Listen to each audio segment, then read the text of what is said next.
Good morning, friends. Salamat pagi taman-taman.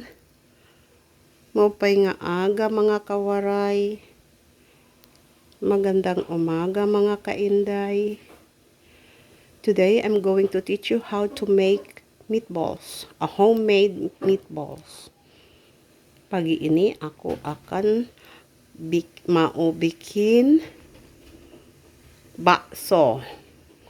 Homemade bakso yang enak. Sekarang kita rebus air dulu. Terus ini daging udah ke-4 ya. Ini udah ke-4 batch. So daging ini tadi 4 kilo. 3 kilo. Terus sagunya cuman 1/2 kilo. Terus bawang putih 5 siung ya. Terus garam, bawang goreng, sama sago, sama telur 1, sama merica.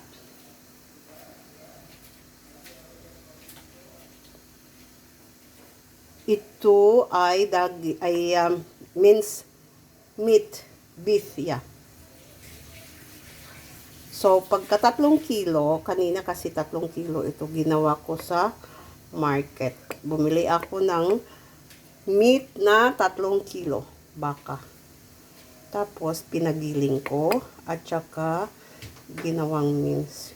So, ang ingredients nito ay 1/2 kilo na cornstarch, salt, enough salt, terus black pepper, fried onions, garlic,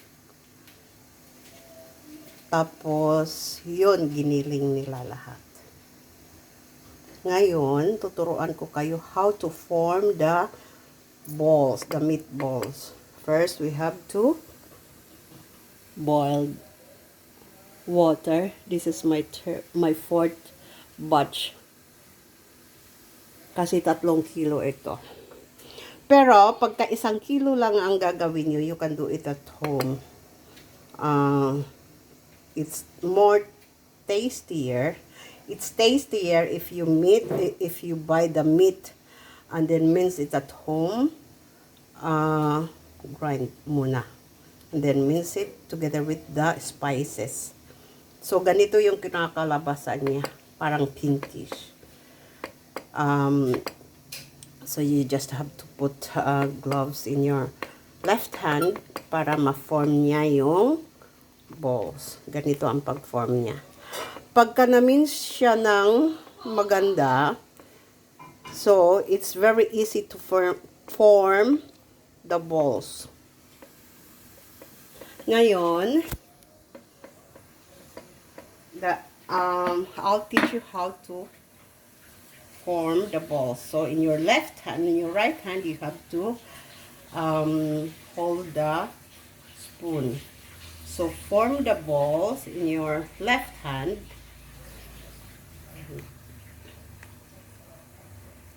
Do like this. So continue this, doing the same procedure until your mixture finish. Continue.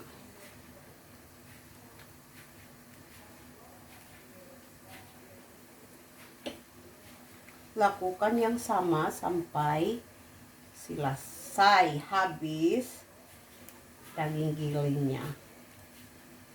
Kalau daging gilingnya mau bikin bakso yang banyak, bisa digiling di pasar. Tapi bawa aja es batu, bawa sendiri es batu dan spicesmu. Dan aqua buat rinse the meat. Tapi kalau sedikit aja 1 kilo bisa lakukan di rumah kalau ada di rumah ada food processor atau blender. Dan lebih enak kalau beli daging baru digilingin. Kalau daging udah daging giling kurang begitu enak. Kalau daging kita memilih yang daging po karena di rumah kita semua pada gendut. So it's I think it's tastier if you buy the meat and grind it at home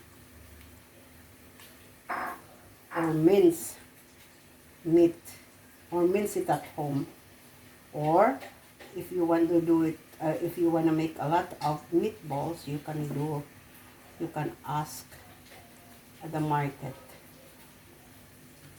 So you continue doing like this until the meat mixture finish.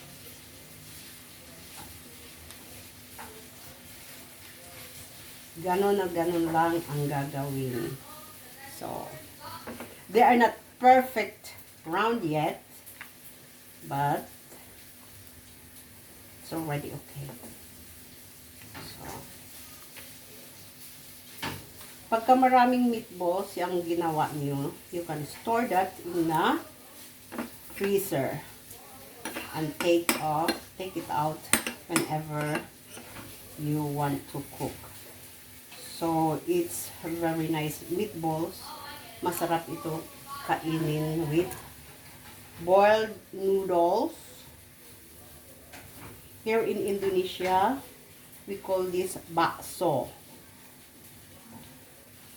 So, isa na ito sa menu nila sa lunch or dinner. Or, snack din. Pagka fast time to nila kasi. Pagka masakit yung ulo nila, sabi kain lang sila ng meatballs. You know why? Because they can put a lot of sambal with it.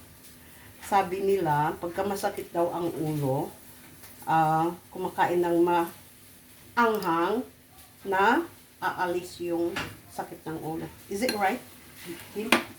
Kalau sakit kepala katanya makan pedas, jadi hilang pedasnya. Kalau sakit kepalanya. Nah, kalau bakso ini enak banget. Dan nanti aku akan ajarin bagaimana bikin bakso kuah yang enak. Later, I want to teach you how to make a meatball soup. The yummy meatball soup, a yummy meatball soup, and we are going to eat this for lunch. Mamaya turuan ko kayo paano maggawa ng meatball soup para sa lunch namin. Bye! So kanina nakasink yung meatballs na yan. Pagka once nag-float na siya, meaning ready na siyang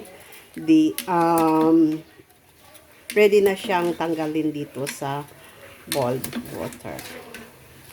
Pero we still have to wait until the water boiled a little bit. But this is already ready.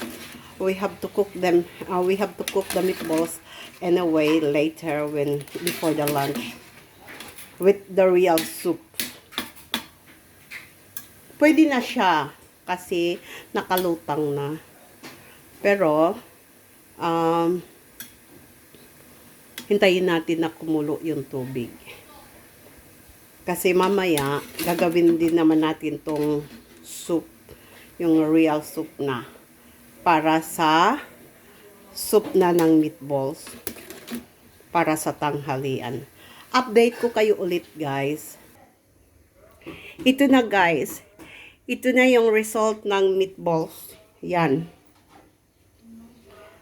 Yung 3 kilos, mayroon siyang about 220 pieces. Kasi malalaki to. These are very, very big. 3 kilos, it's more than 220 pieces. Mamaya, magagawa tayo ng meatball soup. Yan na siya. Okay, guys. Update ko kayo ulit mamaya. Ito na, guys, yung ribs na pinakuluan ko. Tapos, dagdagan na lang natin siya ng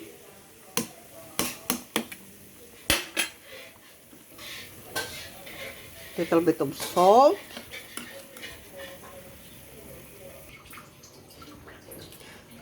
Tapos, ibalik ulit yung meatballs kanina na pinakuluan ko.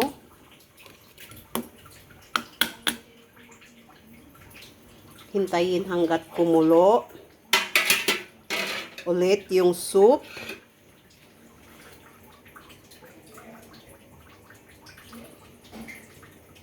At nang maluto ng husto. Add vegetable you like. Then boiled noodles. Any kind of noodles you like. Ayan na, baso kita rumahan, guys. Enak-enak. Tinggal campurin dengan sayuran yang kamu mau. Dan mie kalau mau. Terus sambal yang banyak sekali. So this is ready, guys. Lagyan na lang ng mga gulay. So, ganito yung gulay na nilalagay ko. At saka bean sprouts. Toge. Okay? Tapos, pwede mo siyang lagyan ng bihon, boiled bihon. Nilaga na bihon. Ayan na, tanghalian na namin yan. Ito na siya, guys. Our homemade meatballs for lunch. Ayan na yung finished product niya. This is the finished product of my homemade meatballs. We can eat this for lunch. So, nilagyan ko na lang siya ng vegetables, noodles, bihon yan. And then, fried onions, and bean sprouts. So, you try, you guys. You can try. Madali lang siya. Salamat manchuba. Ito na, ini bakso rumahan yang aku bikin. Na enak banget and all. See you again in my next video. Bye.